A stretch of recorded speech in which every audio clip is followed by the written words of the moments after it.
मित्रों, इस वीडियो में मैं आपको बताऊंगा कि यदि पुलिस अधिकारी द्वारा आपको किसी अपराध में गिरफ्तार कर लिया जाता है, आप वो अपराध किए हैं कि आपको झूठा फंसाया गया है, ये तो बाद की प्रक्रिया है। पहले इसमें यदि आपको पुलिस अधिकारी द्वारा गिरफ्तार कर लिया गया तो आपको उसके विरुद्ध क्या अधिकार है।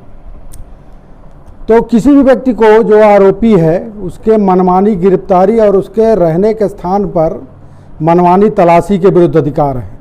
कोई भी पुलिस अधिकारी जो है बिना विधि सम्मत के किसी भी व्यक्ति को किसी भी अपराध में मनमानी गिरफ्तार नहीं कर सकता और ना ही उसके रहने के स्थान को मनमानी तलाश कर सकता है या उसकी तलाशी ले सकता है।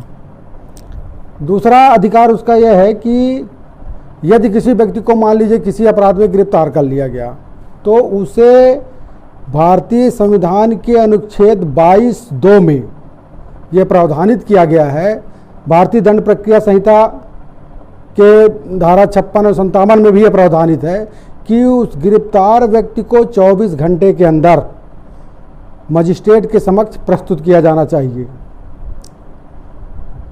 तीसरा अधिकार उसका यह है कि यदि मान लीजिए मजिस्ट्रेट के समक्ष प्रस्तुत कर दिया गया उसको गिरफ्तारी करने के पश्चात 24 घंटे के भीतर, तो अनुच्छेद भारतीय संविधान के अनुच्छेद 22 एवं 21 एवं 22 में यह प्रावधानित किया गया है कि वह अपने पसंद के वकील रख सकता है। वह उसे यह अधिकार है कि वह पुलिस अधिकारी उसे वो नहीं करेगा, उसे हिदायत नहीं देगा या कि उसे हिंट नहीं करेगा कि तुम इस अधिवक्ता को रखो। वह अपने मन मुताबिक अपने मनपसंद वकील को रख सकता है अपनी पैरवी के लिए, अपने जमानत वगैरह के लिए। चौथा अधिकार आरोपी का यह है कि एक ही अपराध के लिए उसे उसके विरुद्ध 2 बार अभियोग नहीं लाया जा सकता। दो बार उसके विरुद्ध एक ही अपराध के लिए प्रकरण नहीं चलाया जा सकता है।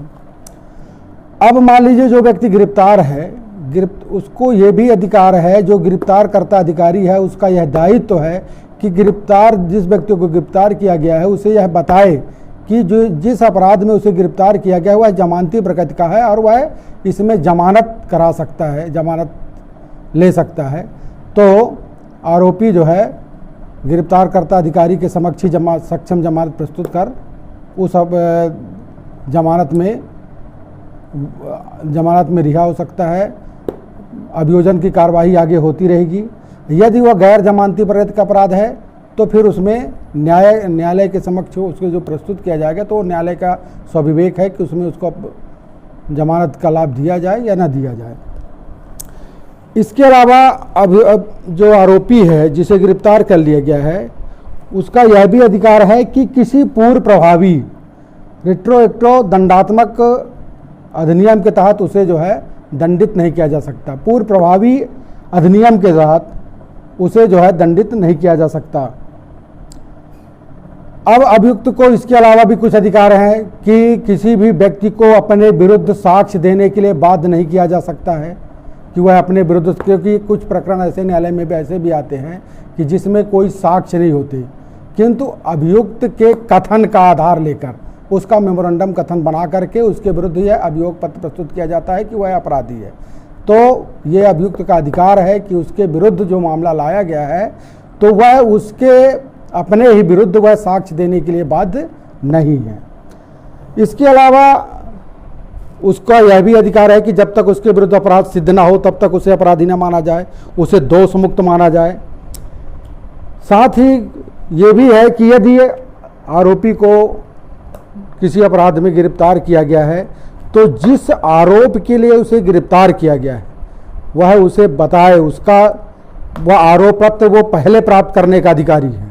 इसके अलावा जिस आधार पर अभियोजन जो है उसके विरुद्ध यह अपराध प्रमाणित करने का प्रयास करता है तो उन समस्त गवाहों के बयान व अन्य प्रलेख को उसे निःशुल्क प्रदाय किया जाना चाहिए जिसके आधार पर उसके विरुद्ध यह अभियोग प्रस्तुत किया गया है।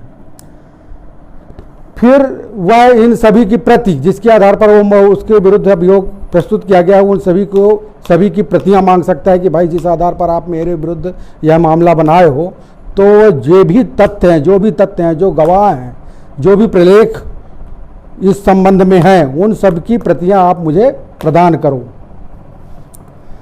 इसके अलावा अभियुक्त का यह भी अधिकार है, जो गिरफ्तार व्यक्ति का यह भी अधिकार है कि वह यह बताए वह अभियोजन के समय किसी भी साक्षी का परीक्षण कर सकता है।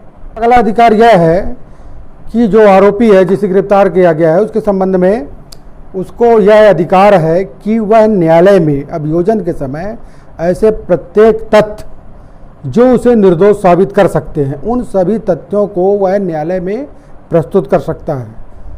निर्णय के पूर्व तक वह किसी भी स्टेज में उन सभी तथ्यों को न्यायालय में प्रस्तुत कर सकता है। इसके अलावा उसका एक अधिकार, महत्वपूर्ण अधिकार यह भी है कि यदि मान लीजिए उसको उस प्रकरण में विचारण न्यायालय द्वारा सजा दे दी गई या उसके विरुद्ध जुर्माना कर दिया गया, सजा कर दिया गया उसको, तो वह उस आदेश के, उस निर्णय के विरुद्ध सक्षम न्यायालय में अपील कर सकता है। तो मित्रों, मेरा यह वीडियो आपको कैसा लगा? आपको इस संबंध में आप अपने जानकारी कमेंट्स बॉक्स में अवश्य लिखें, लाइक करें, सब्सक्राइब करें।